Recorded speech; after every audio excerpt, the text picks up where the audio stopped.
Hello there and welcome to another Atypical Philosopher video. This is a second part to a video I did before about how incoherent the flood story is in the Bible, in Genesis, Noah's flood. Incoherent, it doesn't cohere well with known physics and the known facts about the world and how water works and everything.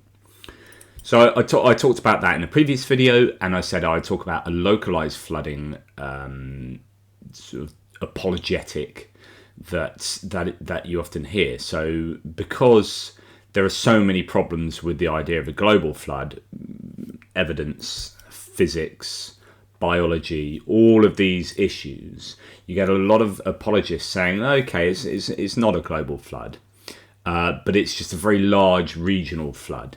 And that's what explains X, Y, and Z. The problem is that doesn't fit either with what we know about how the world works, how water works, so on and so forth. In fact, it's arguably more problematic. And it's more problematic because it's almost easier to explain the entire world being covered with water, as ridiculous as that is. It's almost easier to explain that than it is to say this one regional pocket can keep water. So I'll come on to that, but essentially what we have here is the Bible, the Hebrew Bible, appropriating pre-existing stories in the Epic of Gilgamesh and the Atrahasis, and then changing it slightly theologically and applying it to their own sort of cultural heritage and their own belief system. You get some people saying, well, there are myths everywhere. Yeah, every culture around the world has a flood myth, so therefore this kind of proves or evidences the global flood myth or local flood myth of the Genesis accounts of the Bible. And the problem here is that yes, everywhere does have, well, most places do have flood myths because most people live in floodplains because they're fertile for reasons of resources and food and water. And they get flooded. And so people build in flood stories into their accounts of creation, accounts of their own culture, etiology, so explaining how certain phenomenon, how and why they exist, like flooding. And so this is absolutely what we would expect. It doesn't in any way prove or help to evidence a global flood. It just means that floods are prevalent for most societies on Earth. There you go. I think it's worth turning to some of the Genesis accounts, a few excerpts here from Genesis 8 and 9. I'll just read you some. So, go out of the ark, you and your wife and your sons wives with you. Bring out with you every living thing of all flesh that is with you, birds and animals and every crawling thing that crawls on the earth, that they may breed abundantly on the earth and be fruitful and multiply on the earth. So Noah went out, and his sons and his wife and his sons' wives with him.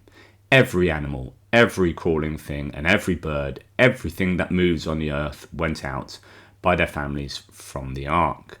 And of course, likewise went into the ark.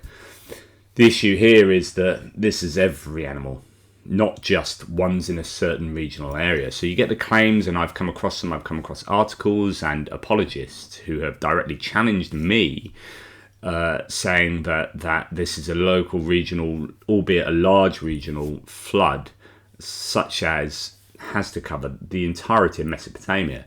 And in fact, as we'll see, Egypt as well.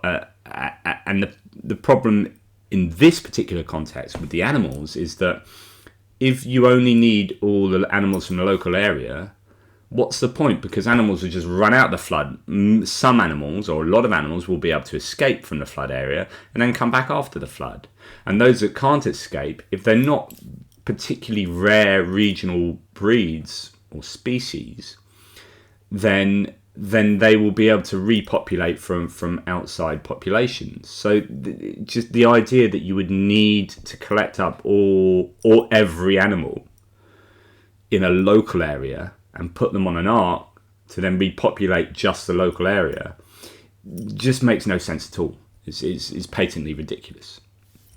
And just to carry on continuing to quote Genesis, the Lord smelled the soothing aroma, and the Lord said to himself, I will never again curse the ground on account of man, for the intent of man's heart is evil from his youth, and I will never again destroy every living thing as I have done. So for the local flood theory, you have to say, well, he didn't kill every living thing. He only killed local living things. And then you have to say, well, that's a little bit weird, but also there have been loads of large local floods again after that. So when he says, I will never do this again, he's clearly done it again a lot. So this doesn't really help the localized regional flood theory. He goes on to say, and I remember my covenant which is between me and you and every living creature of all flesh, and never again shall the water become a flood to destroy all flesh. Again, we're talking about all flesh here. We're talking about every creature. So the idea that God admitted destroying every living thing, all flesh, and not just some, is a problem for the localized theory. And as I said, localized floods still happen. So it's just all very problematic. And then you get, again, I'll quote Genesis here.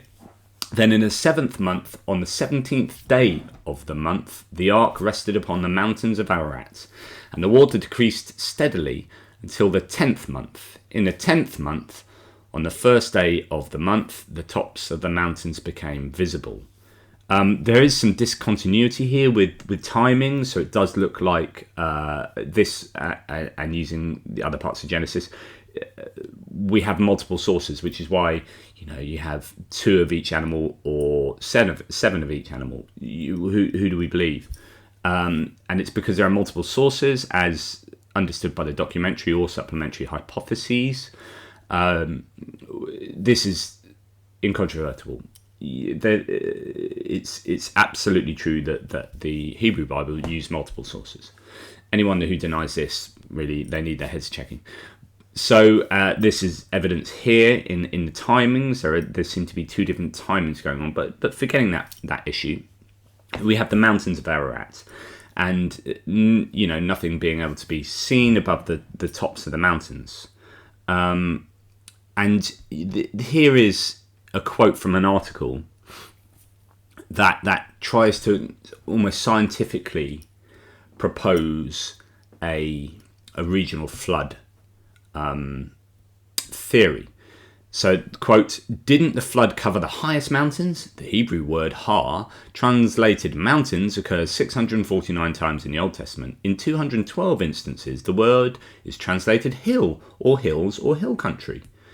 So he's saying that a third of the time, the word means hills.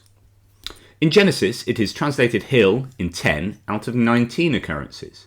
Of course, 4 out of 9 times that is translated as mountain is in the flood passage. The translators were wearing their global glasses when they did that translation. In every instance in Genesis, the text could be translated hill. Since no specific mountain range is mentioned in the verse, it is likely that the word refers to the hills that Noah could see. If the ark had come to rest on the top of Mount Ararat, this would be 17,000 foot elevation.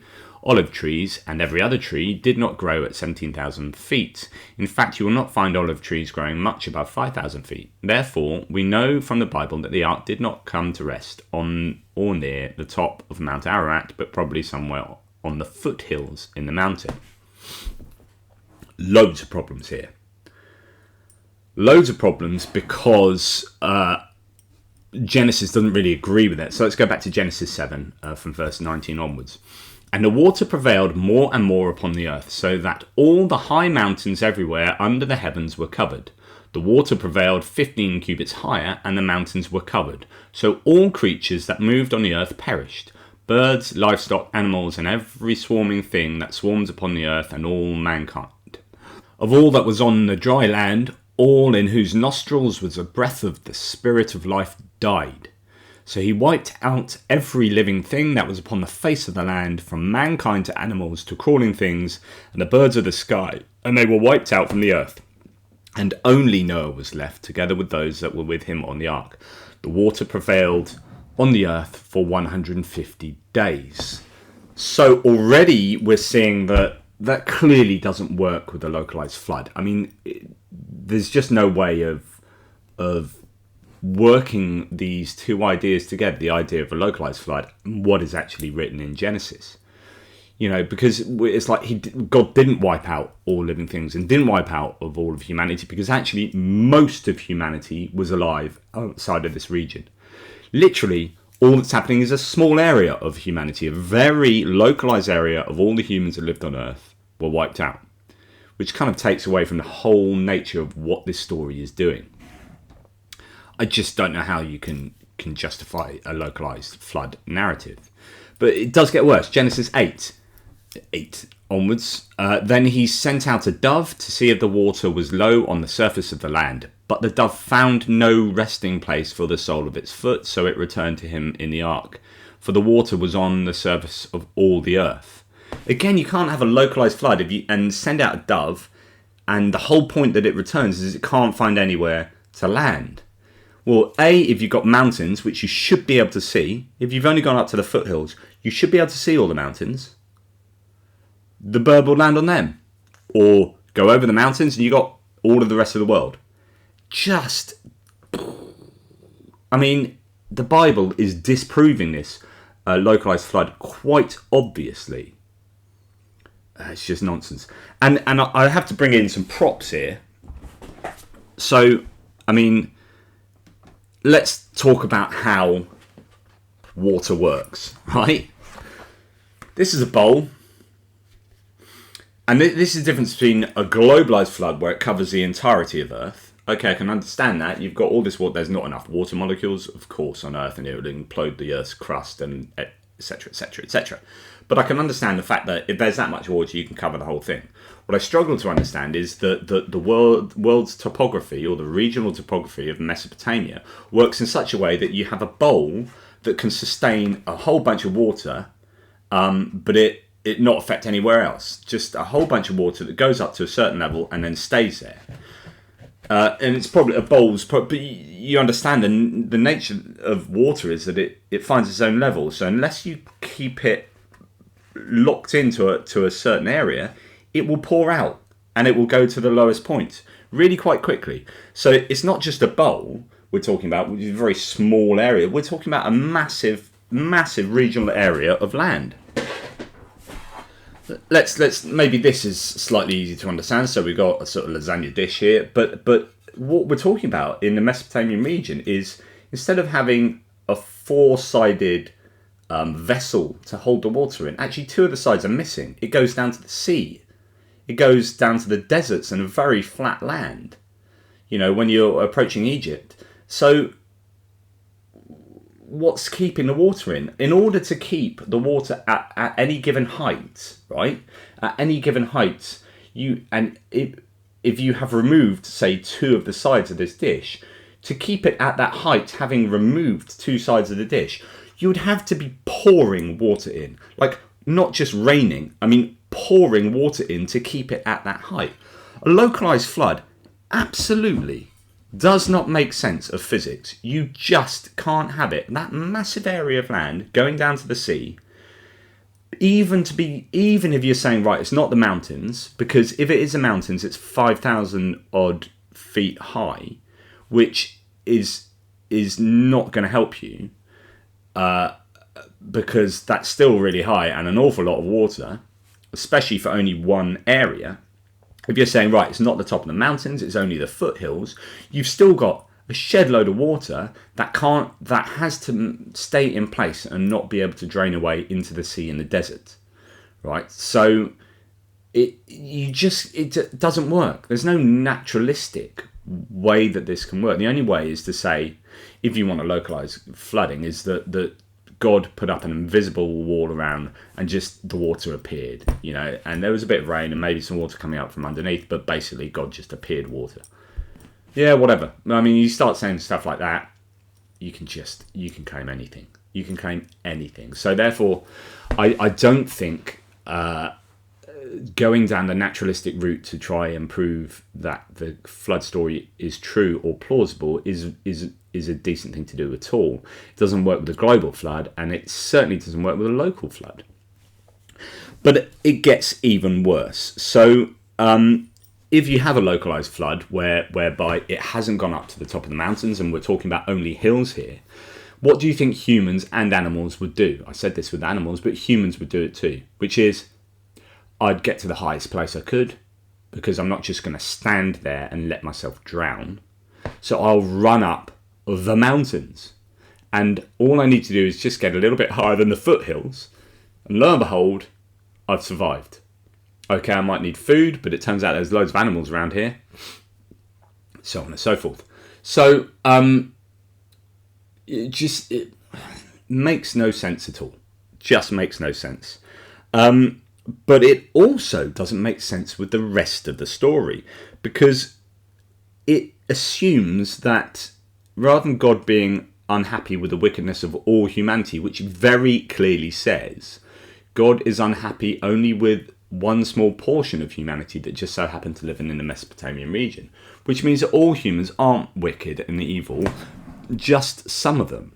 And that's obviously a bit random, isn't it? So that doesn't really work. There's, again, as I've mentioned, there's no reason to put all of the animals on the ark, only some of your localized animals. It just doesn't make sense of the story as a whole, a localized flood.